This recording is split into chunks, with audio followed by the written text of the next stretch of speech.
It is late, the house has gone quiet. You are in that half-asleep place where the world feels soft and very far away. And then you hear it, something outside your window, not loud, but close. A sound you cannot immediately place. Not the wind, not a car passing on the road, not the house settling in the cold. Something alive. You lie there and you listen, and the longer you listen, the more certain you become that whatever is making that sound out there in the dark is not lost or frightened or random. It knows exactly what it is doing. Most people pull the duvet up and tell themselves it is just the neighborhood, just the trees, just the night playing tricks on a tired mind. But it was not nothing. The sounds that come through your window after dark are a language, and an ancient one. The birds making them have been speaking it for millions of years, long before there were houses, long before there were windows, long before there was anyone lying awake in the dark, wondering. Tonight, we are going to translate it. Welcome back to the Robin Files. If you are new here, please do subscribe, because what you are about to learn will change the way you listen to the world outside your home forever. In this video, we are going through 8 of the most common and most significant nighttime bird sounds you might hear in a British or European garden. What is making them, what they mean, and why in some cases what you hear in the dark tells you something very specific about the world right outside your door. Stay until the end, because the last sound on this list is the one people describe as the most affecting, the one that once you know what it is, you will never hear the same way again. 1. The Tawny Owl. If you have lived in Britain for any length of time, you already know this sound. You have known it since childhood, probably, even if you never knew what it was called. A long, shivering hoot. A pause. Then the reply. The Tawny Owl is the most common owl in Britain, present in woodland, in parkland, in old churchyards, in the mature trees of suburban gardens across the country. It does not avoid people. It hunts along hedgerows and the edges of roads and the gardens of houses where no one suspects it is there.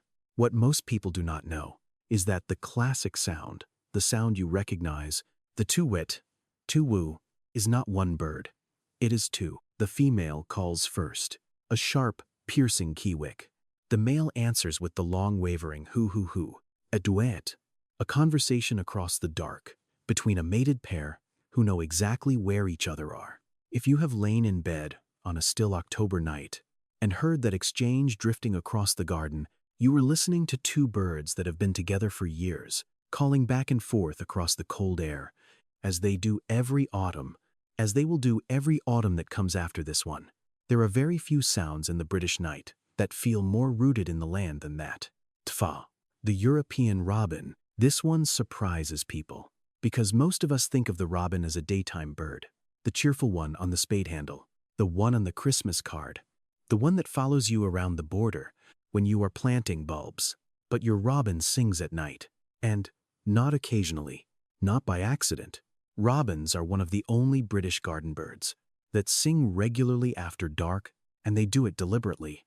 Streetlights trigger their song. The orange glow of lampposts mimics the pre-dawn light that normally cues their singing, and so in any garden near a road, near a path, near a lit car park or a lit porch, your robin may be singing. At 11 at night, at midnight, at 2 in the morning. People hear it and think they have heard a nightingale. They have not heard a nightingale. They have heard your robin. The song itself, at night, is different to the one you hear during the day. Slower, more deliberate, quieter, as if the bird is singing for an audience of one, as if it has brought its voice down to match the stillness of the hour. Ornithologists at Sheffield University studying urban robins found that birds in lit environments adjusted their song timing, their song complexity, and in some cases their pitch, compared to birds in darker gardens. Your robin is adapting. It is learning the rhythms of your street. If you hear a soft, liquid thread of song coming through your window at midnight, falling and rising, unhurried, intimate, it is almost certainly your robin. Not lost, not confused, just singing because the light told it to, and because the night, for a robin, is never entirely dark. 3. The barn owl. Nothing in the British countryside sounds quite like a barn owl.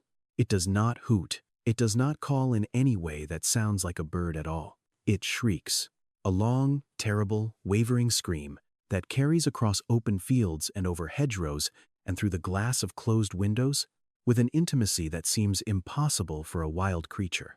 People have called the police because of barn owls. People have run inside because of barn owls.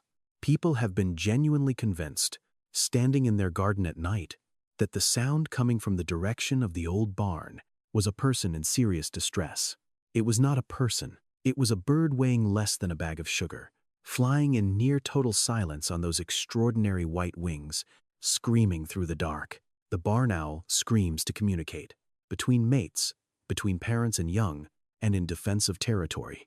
In late summer and autumn, when the young owls disperse from the nest and look for territories of their own, the screaming intensifies. Young barn owls are some of the most vocal creatures in the British night, calling repeatedly as they move across unfamiliar country. If you hear something that sounds like it should not be an animal, something that stops you cold in your garden, that feels wrong in a way you cannot name, look for the white shape moving low across the grass. It is a barn owl, and it is not a ghost, though you would be forgiven for not being entirely certain. 4. The nightingale. There is a reason this bird became a legend. If you live in the southeast of England, in the right habitat, close to scrub and dense hedgerow and regenerating woodland, you may on certain spring nights hear something that sounds like no other bird you have ever encountered. A sound that seems to come from several directions at once. A sound that moves through registers and patterns and structures too complex to follow, that drops to something almost whispered, and then rises to something that fills the whole night, that has no repetition you can predict, no ending you can anticipate. The nightingale sings at night because the males arrive from West Africa in April and immediately begin competing. The night is quieter, sound carries further, and the complexity of the song, the sheer range of it, signals to any female within earshot that this particular male has been alive long enough and traveled far enough to have learned that many notes. Researchers studying nightingale song have found individual males with repertoires of over 300 distinct phrase types. 300. The song you hear coming through your window on a warm April night in Kent or Suffolk is the culmination of a year of survival, of a crossing of the Sahara, of a flight that began in a different world entirely, offered up in the dark, because this male, in this hedge, needs a female to hear it and choose him. If you hear it, stop. Sit down if you can. Do not try to record it, not immediately.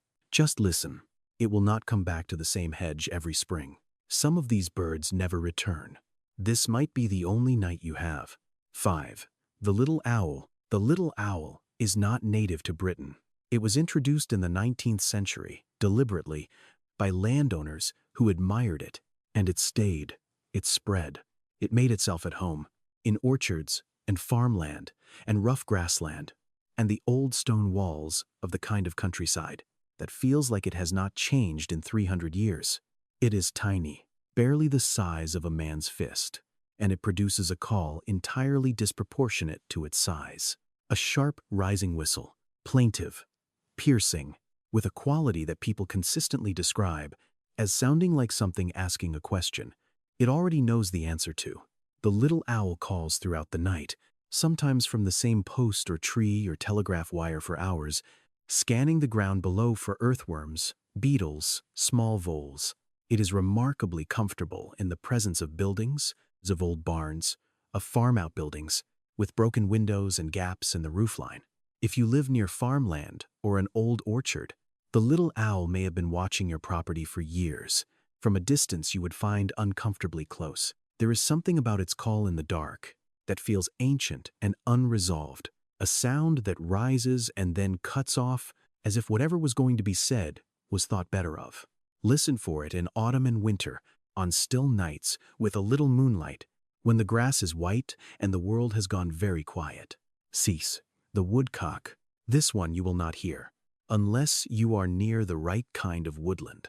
But if you are, and if you know when to go out, what you will see and hear is one of the stranger spectacles in the British natural world. In spring evenings, from last light until about half an hour after sunset, the male woodcock flies a regular circuit through and above the woodland edge.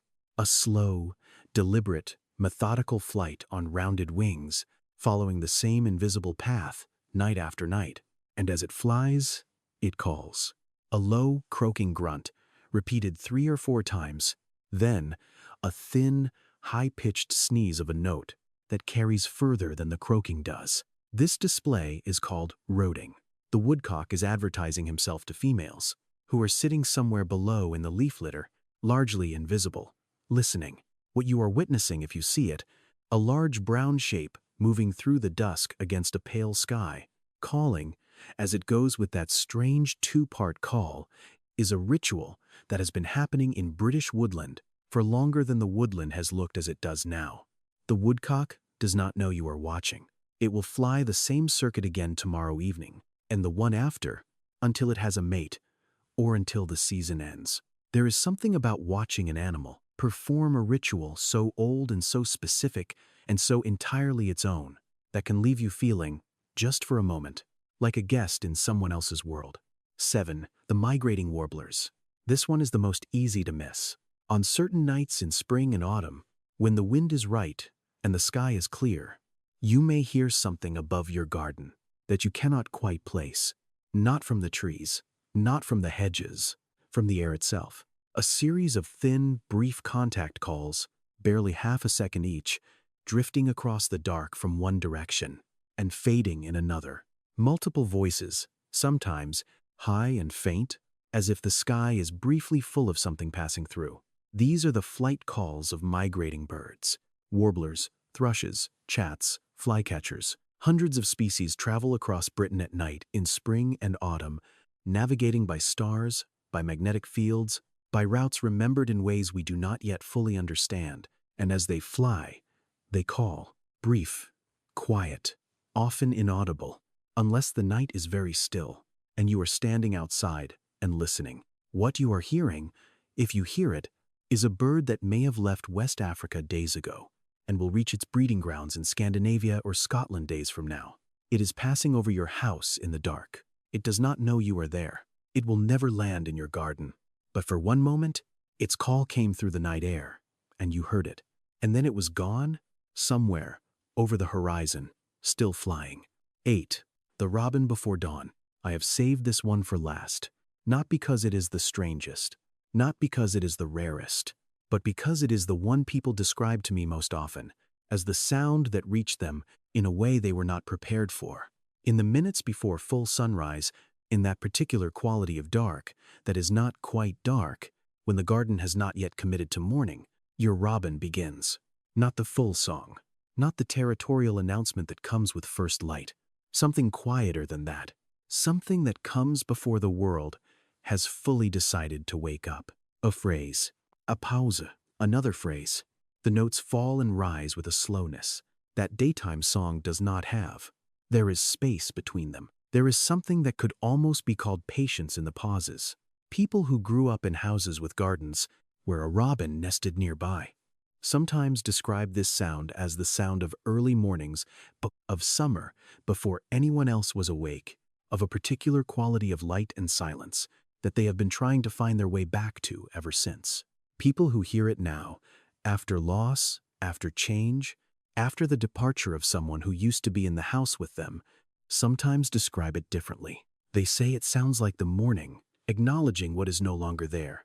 Your robin has been singing before dawn, for longer than this garden has existed, in any form you would recognize. Longer than the house, longer than the street. The same notes, in the same order, offered into the same dark, every morning, with or without an audience. It is not performing for you, but you are welcome to listen. Have you ever heard a sound outside your window at night that stopped you?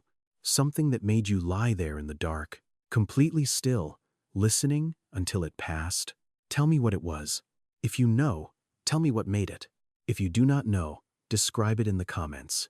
Someone here will almost certainly recognize it. These are the sounds people carry with them. I read every single one. I will see you in the next one.